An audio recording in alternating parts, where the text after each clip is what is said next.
Welcome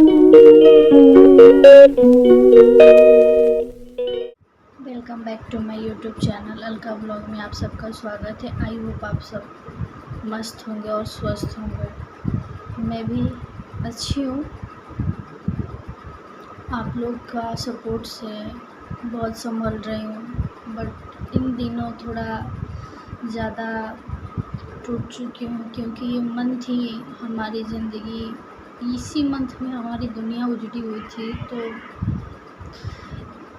इस month जैसे नज़दीक आता है और जैसे सारी डेटेड तारीखें आती हैं तो एकदम दिल अंदर से रोने लगता है। बहुत सारी टेंशनें होने लगती है। गुजरा हुआ वो कल एक एक पार्ट मतलब सामने, आंखों के सामने विस्तार पूर्वक दिखने लगता है, कैसे कैसे क्या क्या हुआ था।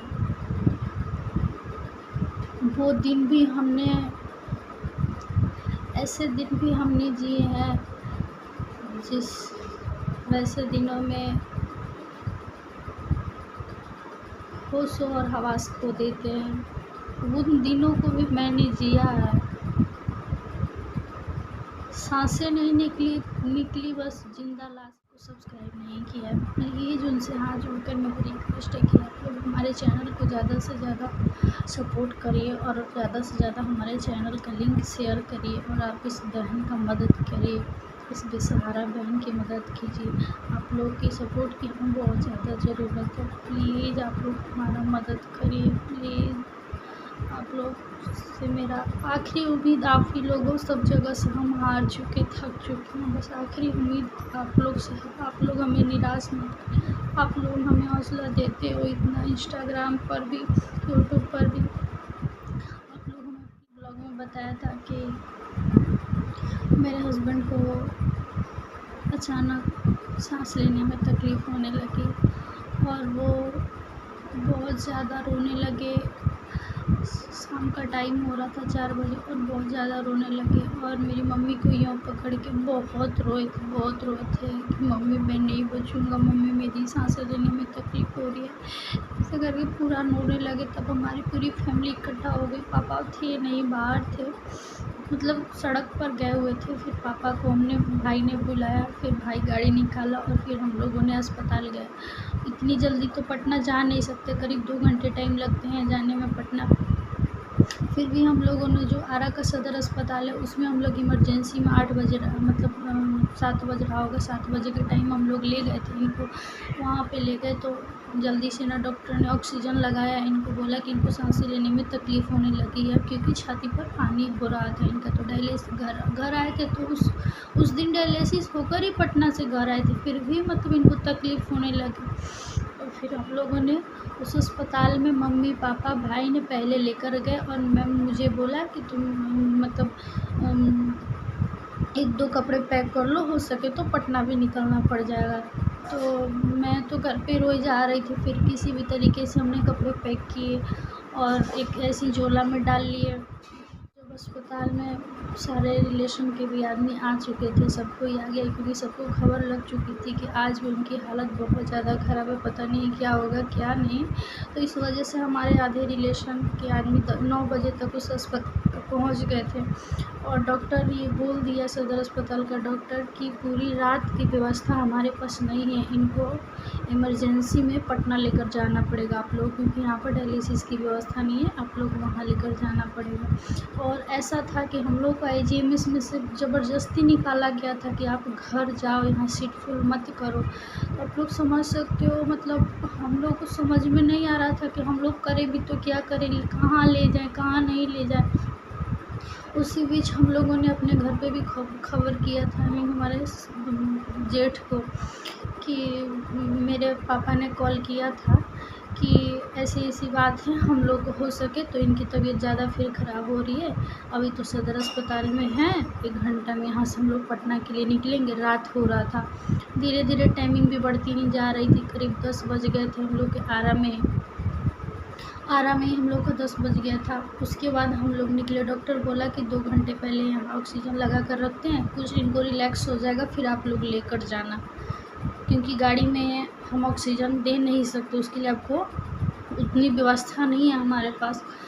तो वहाँ पर हमारे बताए थे पिछले ब्लॉग में कि एक हमारे नंदोई जी हैं, नंदोई जी थे, चचेरे नंदोई जी थे, उनको हम लोगों ने कॉल लगाया। फिर उनसे बोले कि ऐसी ऐसी बातें हो गई है, जीजू आप जल्दी से मतलब कोई अच्छा सा अस्पताल देख लो। तो उन्होंने एक इमरजेंसी में एक उन्होंने अस्पताल एडविक ट्रामा हॉस्पिटल जो गीधा रोड में पड़ता है, वो हमेशा 24 घंटा व्यवस्था उसकी पॉसिबल होती है। हम 24 घंटा वो एकदम रेडी रहता है लोग। तो वहीं पर उन्होंने गए और वहाँ पे नंबर लगा कर वो ऑलरेडी पहले से रखे हुए थे।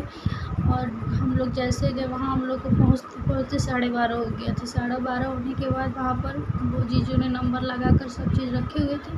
फिर हम लोग वहाँ पर गए और वहाँ इनको एडमिट किए और फटाफट डॉक्टर ने बोला कि इन्हें ऑक्सीजन की ज़रूरत है, ऑक्सीजन बहुत ही कम है इनके शरीर में, ऑक्सीजन की बहुत ज़्यादा ज़रूरत है, सांसें लेने में तकलीफ़ हो रही है। तो मैं पूरी गाड़ी मतलब क्या ही बताऊँ, मैं पूरी गाड़ी मतलब पूरी रास्ते वो हमारे गोद में सिर रख कर सोकर और गए थे। उनको मतलब इतना सा भी वो नहीं था कि वो बैठ सकते थे गाड़ी में, वो पूरी गाड़ी मेरे गोद में सिर रख कर और सोए थे, जो कि इतना शर्माते थे हमारे पापा के सामने, हमारा भाई से, कि पापा लोग के सामने हमसे बातें तक भी उतना नहीं करते थे। पापा के सामने हमसे कभी कुछ बोलते नहीं थे।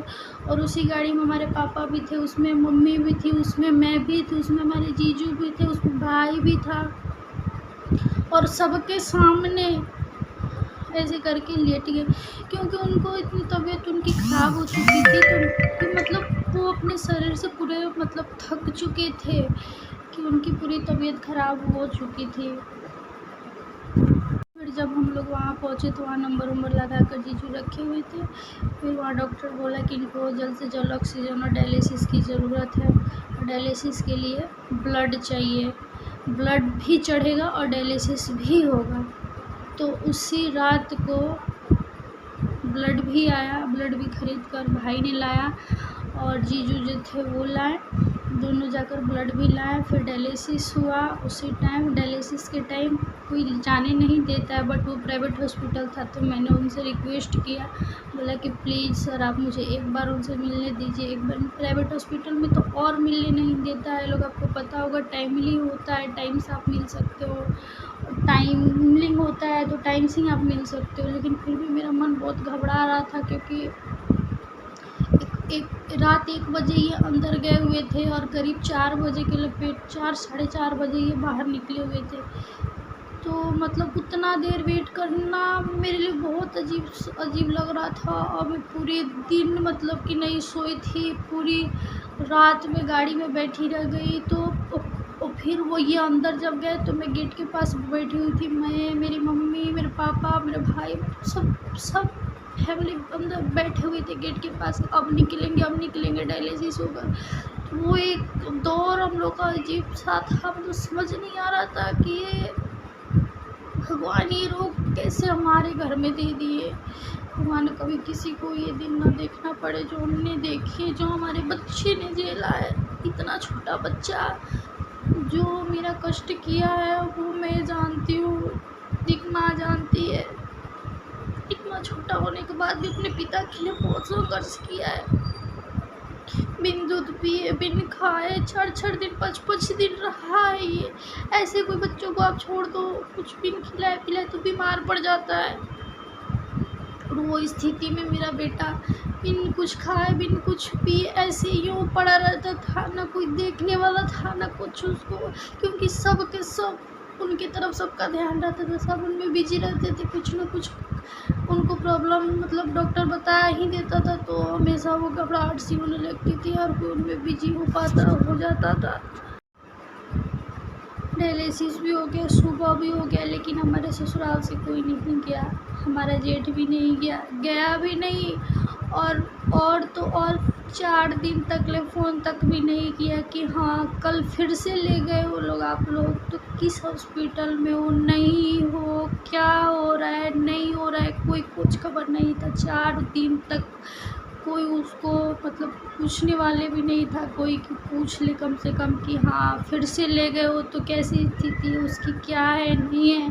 प्राइवेट हॉस्पिटल में ले गए हो, कोई किसी पैसे की ज़रूरत है, किसी इंसान की ज़रूरत है, कोई कुछ भी नहीं पूछा है, कुछ भी नहीं पूछा है। हम तो यही कहते हैं, भगवान मेरी फैमिली जैसे मेरे दुश्मन को भी फैमिली मत देना।